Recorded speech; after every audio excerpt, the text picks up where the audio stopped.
Good evening, I'm Dennis Ward, and this is Face to Face.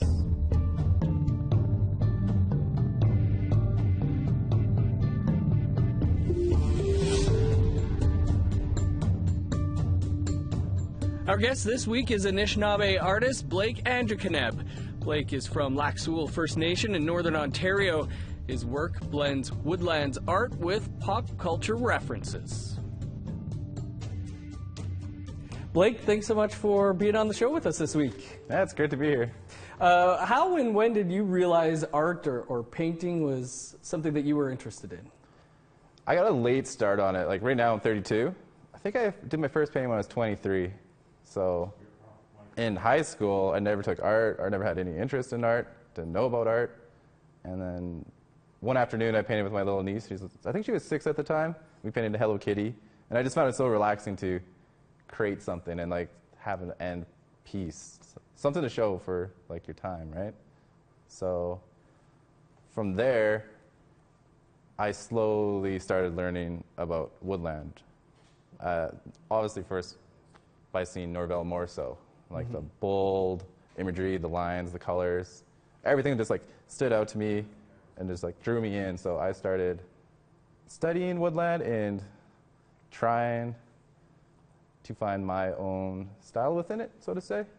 So I'm like obviously still working on that, like heavily influenced by Norvell and Carl Ray, Daphne Ojig, all the great artists before. Well, pretty wild, as viewers just saw some of your work there, to think that it's only been, less than 10 years that you've been at this. So I guess, you weren't surrounded by paint and crayons and stuff as a young kid and were like, I know this is it for me. No, not at all. I think, well, most kids draw and like scribble and stuff. I know I did that, but later, like my early teenage life and later, I didn't do any of that. I didn't even like, if I saw a painting on the wall, I wouldn't even like really look at it or appreciate it. And yeah, it was just later in life that I discovered art. And when I started at 23, like I would just do like silly paintings of like, I tried painting portraits of people and like different stuff, and they all looked like a little kid did, and like they weren't refined or anything like that. So there's something fun to do. I find art is very relaxing for me. So it was almost like medicine. The moment I started doing it, just my anxiety would like go away. So I just really appreciate art for that. Yeah. You're not the only one in the family with art in their blood. You have a second cousin who is quite well known as well for printmaking, sculpting, things like that. Can you talk a little bit about if he had any impact on you? He definitely did. We weren't very close, so to say, but we knew of each other. I lived in Sioux Lookout at the time, so I'd always see him at the local grocery store. Like every week he'd be there. He would have his like little signature hat on, and like we would be friendly to each other, say hi, and just like small talk. And like I said, it wasn't until later that I actually started appreciating his art, because I didn't pay attention to art, right? So I was a little late on connecting on him on the art level. But I definitely do appreciate his art and everything he did for the community. And so we were talking about Alan Angeconeb, who had his art displayed in Canada, Europe. Apparently the Prince of Monaco had some of his art. Those familiar with the Thunder Bay Art Gallery would recognize some of his work too. He does the man from the caribou totem sculptures, which greet visitors at the Thunder Bay Art Gallery. Alan has passed on, but there was a memorial post in the story on his passing that said, quote, his quiet genius is less known in his home region than it is abroad, which I found quite striking. What do you make of that he was bigger out in the world than he was, back home or even in northwestern Ontario? Yeah, I've actually been thinking about that. He was a lot bigger in Europe and stuff, like we were saying, right? And I still can't pinpoint. I don't know. I don't know why he was more big there and then less known here in the home community, so to say, right? Yeah, I'm not too sure. Yeah. Was there a time, you're talking about you didn't start till you were 23, but was there a time at some point where you realized this is what I want to be doing? It took a while, because my paintings weren't very good. Like, obviously, like I looked at them and I knew they weren't good. I'm not gonna be like, oh, this is something I can do. Mm-hmm. But like, I just worked every single day, just like painting, drawing, any way it could be creative, or just studying, reading, observing other great artists. And from there, it was a few years, but it just within the last year, I quit my job. One morning I woke up and just said, I'm going to quit my job and pursue this dream of mine. And it's panning out. Like, it was definitely the scariest thing I've done. And I think I even took 2 weeks to tell my mom I quit my job. Like, I didn't even want to tell my mom that, but now that she's seen, like, I'm actually gaining momentum and, I don't know, success, so to say, just making it as an artist, like, it's nice to see my parents are proud. Yeah. Have you hung on to that early art, so you're, started from the bottom, now we're here type of thing for you? Actually, when I was moving out of Sioux Lookout, I had a big pile of like 20 canvases, like all my early stuff, and I was just going to throw it at the dump. But my dad said, no. So he still has them in the basement at their home. He's holding on to them. I'm sure somebody would have found those at the dump and hung on to them themselves. We mentioned off the top of the show, and you mentioned woodlands art, and I think, like you say, most people would recognize it. But how would you describe it? Woodlands art? Well, it's based around stories and teachings, right? That's where like it came from, the petroglyphs. So it's been around for a long time, and then Norvell came and like almost brought it to a bigger stage, right? With the bold lines and the imagery and the colors, it just attracted people, and that's where that's my understanding where it's from. Yeah. Most people, I think, would think of Norvell more so when they think of woodlands art. You kind of touched on it, but what sort of impact has he had on the work that you do? Oh, a humongous impact. Like, if you just look at my work, it's obviously heavily influenced by him and other artists in the School of Woodland Art. But him, I took like he was the artist like I really dove into and learned, going to the library, reading books about him, searching online, and just really respecting and just enjoying his art.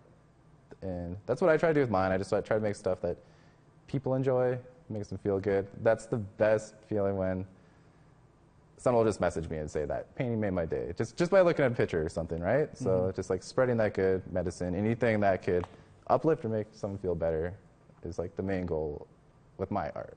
And that's what I got from Norvell's art when I saw it. It just made me feel good. So. Northern Ontario is quite well known for artists who have come from there. We mentioned, you're from Lac Seul, the Sioux Lookout area as well, Treaty 3. Has your home territory had any impact on your work? I grew up in Dryden, so I didn't spend a whole lot of time up in Lac Seul. Me and my parents would go fishing, or go visit family there, but I almost had sort of a disconnect, almost. That's how I feel about it. Like, I didn't really have like strong community ties. I felt like I wasn't exposed to culture and all traditions and stuff like that growing up. That's another thing art has opened up for me, is the ability to connect with people that know more and can pass more down to me and stuff like that.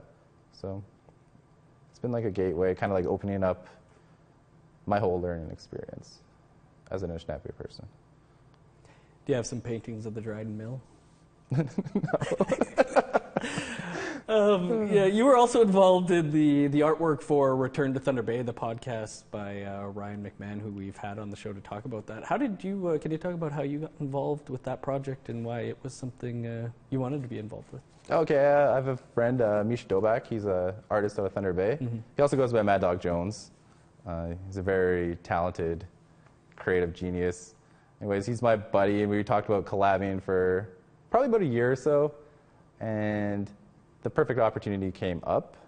So he was approached by Canada Land to create something for the podcast, and then he reached out to me asking if I'd be interested in collabing, like, for the content, because we all know what the podcast is about, right? So I obviously said yes. I jumped on the chance, and me and Misha just kind of worked back and forth.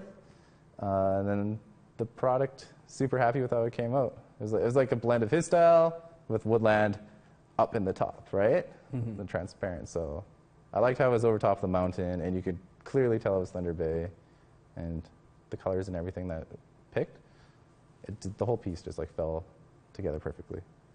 It is beautiful work. Was there anything about the podcast itself, the content that hit home with you that you wanted to be involved with this, or? Yeah, definitely. Like the first series that they ever had on Thunder Bay, that was very heavy. Knew those stuff, a lot of it existed, but then when you bring it to that form where anyone can listen, right? Very powerful, and it was just real eye-opening. It was like, there's a lot to take in. I remember the first time listening to the podcast, so it really resonated with me. I was born in Thunder Bay, so, and I've lived there a few times now, so kind of familiar with all the struggles and problems there. So this chance to work on the same series or project that's spreading the news and like pushing towards working together and fixing stuff, I was happy to be a part of that. Yeah. And a quick plug to those, if you haven't listened to the podcast, Canada Lands Thunder Bay or Return to Thunder Bay, I would highly recommend them both. Blake, we've just got to step aside for a quick break, and then we'll continue the conversation here on Face to Face with artist Blake Angeconeb. Stick around. And it's got not too many people want to hang this one up on their wall. Could look over here, I guess.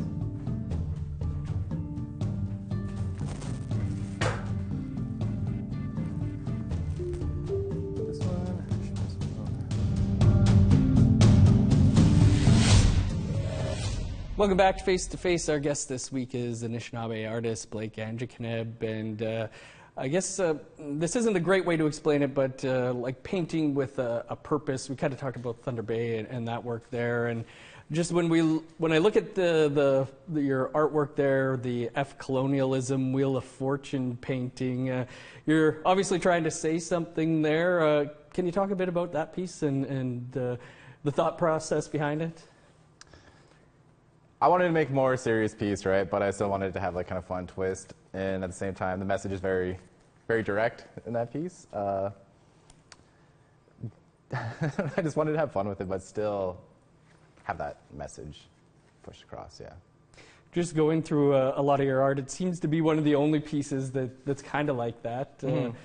Have you worked on more? Is that something that you want to do more of? Yeah, definitely. It's just. I also want to kind of stay away from. I know a lot of artists are doing this similar thing. Like I have those views as well. I'm always thinking, and I do have some ideas that I'm gonna eventually paint. But right now I'm a little bit busy with projects and commissions, and but I will get back to the more not meaningful, but like I don't know. Message-driven? Yeah, message-driven art, yeah. When we were talking about woodlands art and, how it incorporates legends and stuff like that, and you kind of incorporate pop culture legends in a lot of your artwork. There's a lot of Star Wars references. Can you talk about that and why that's something that pops up in your art?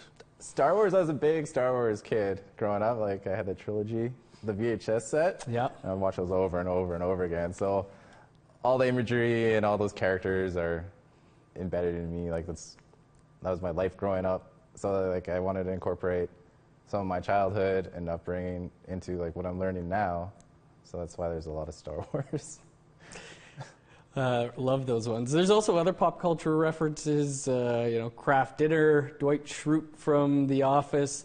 There's another one with DJ Khaled. Are there any particular reasons for these other types of things that you like to incorporate in there? I like to incorporate humor into work too. Like, some days I'll have like serious painting on the go, and then I'll do a couple of those and I just feel like I need a reset, so I'll do something that'll be kind of fun and like the youth will like as well, because that's been a big thing too. Like, say, if a youth sees a painting and has something that they can relate to, that might draw them into the art more, and then start appreciating the art around it and where it's coming from. So I've get a lot of messages from teachers and sometimes up-and-coming younger artists just saying thank you for just like kind of exposing our art like this to introduce them to like what woodland art actually is. So what's your message to those youth when they contact you? Obviously, you know, it's touched them in a way that they've wanted to reach out. Yeah, usually they'll send me a picture that they did like inspired by me too, like if it be like Yoshi or Mario, and they'll add their little own woodland twist. And I love getting those. That just instantly brightens my day. I always tell them just like keep doing it. Like it's crazy. It's still surreal to me that I'm a full-time artist. It's just I can't get my mind around it. Like. So I just tell kids it's possible. Like if you just keep working, you just every day you just paint, study other stuff, and then your own style starts to evolve. Like you just got to put in the work, right? So. Not all your stuff includes Dwight Schrute and Star Wars, of course. There's lots of traditional work as well. What inspires you on those types of paintings? Usually stories or teachings or just like concepts that I want to explore. Like, it's hard to explaining unless I see which painting we're talking about, right? Because there's so many stories and different things. What about the one here behind me? That one? Okay, that's it's like a family of Thunderbirds. They're all rising up. So a lot of the times when I do a painting too, there's not really a deep thought process. It just the line work itself. I do the line work in like a couple minutes, like a quick pass, and then it just sort of happens when I draw like the more traditional stuff. And that's the stuff that I really, really, really enjoy doing. Like that's the work I take the most pride in. So that's where I want my direction of all my art to go in. Like it's been fun like having pop culture references and stuff because that's gotten me a lot of exposure, right? Like when someone shares something on Facebook or Instagram, it's almost like a meme, right? Like if it goes viral because someone thinks it's funny or something, but I want my art to be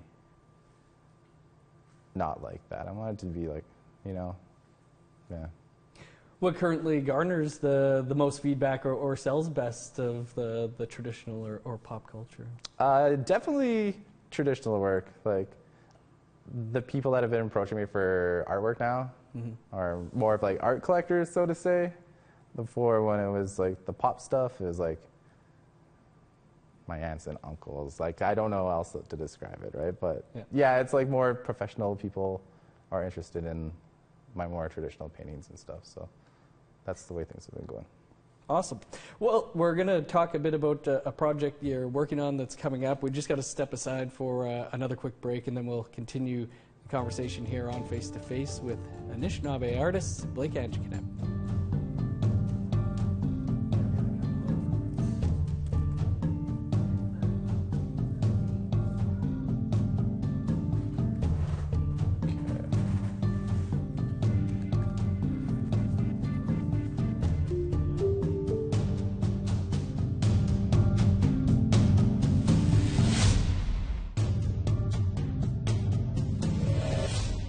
Welcome back to Face to Face. Our guest this week is Anishinaabe artist Blake Angeconeb. And Blake, you've got a pretty cool project coming up with Buffy St. Marie and the Downey Wenjack Foundation. What can you tell us about that project?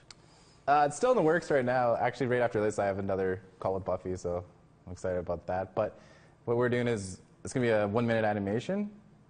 So I'm doing the artwork, and then Buffy's going to do the narration over top.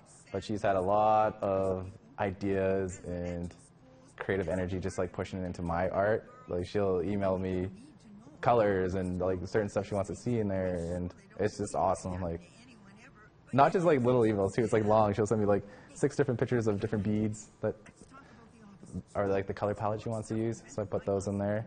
But the purpose of the project is Danny Wenjack is making a series of short animations to educate people on the path towards reconciliation. So there's going to be a strong message behind the animation too. Justin Stevens, he did that animation for The Secret Path. Okay. So he's doing the animation on this project too. So I don't know, I'm just like super excited because a year and a half ago I painted a picture of Buffy, right? Because she's an icon and I respect and admire her. And then so now that I'm working with her, fast forward to now, it's crazy. Yeah. Does it make you feel good about your decision a year ago to quit your day job and afraid to tell your parents, and now you're having phone calls with Buffy? Yeah, it's amazing. Like, it's crazy. I got some other stuff coming up that I can't share, but extremely happy with my decision, and it's just like lots of hard work, and especially the community. Like, they're the people that like my art and share my art that builds me up. Like, I wouldn't be able to paint if there was no support. But in a great place right now. Yeah. Awesome stuff, and looking forward to that project. Okay, I think there's a lot of people who've been watching or seen this episode, seen the work of yours, that might be interested in finding out more, purchasing it. How does one go about this? Right now, it's just me. I do all art sales directly through me. It might take a day or a week for me to respond. I'm a little slow on emails sometimes, but best way to contact me is just my email address, which is blakeangeconeb@gmail.com. Like, I don't have a website or anything yet, too. Yep. I get a lot of DMs on Instagram for painting, so that's cool, too. Just any way you can try to reach me, I guess. Yeah. Well, I hope there are some looking to purchase some of your work. This is a question we end with a lot of people, and that's, when we kind of touched on it, what advice do you have for artists out there up and coming of any age that you might have some advice to share? Just work lots. Share your work. That's a big thing. You got to show people, right? Like, if you work and you don't share it, no one's going to see it. It doesn't grow. So you got to be active on social media. I know it's like some people don't like doing that, but it's how you get exposure. Like, you can post a picture, a painting, and 10,000 people can see it right away, right? And then that could get retweeted and blows up to like 200,000. So the internet is just like, have a strong internet presence. Just keep this. It's just work. That's all. The only advice I have. Great advice indeed. Blake, we thank you so much for coming on the show and speaking with us, and wishing you all the best with your future projects and your work here. Awesome. Thank you. That's all the time we have for this week. You can catch up on any episodes you may have missed by visiting our website, aptnnews.ca. This show and every other episode of Face to Face from all 8 seasons can also be downloaded as a podcast. You can find those at aptnnews.ca/face-to-face podcast. I'm Dennis Ward. Thanks for tuning in. Have a great night. We'll see you back here next week.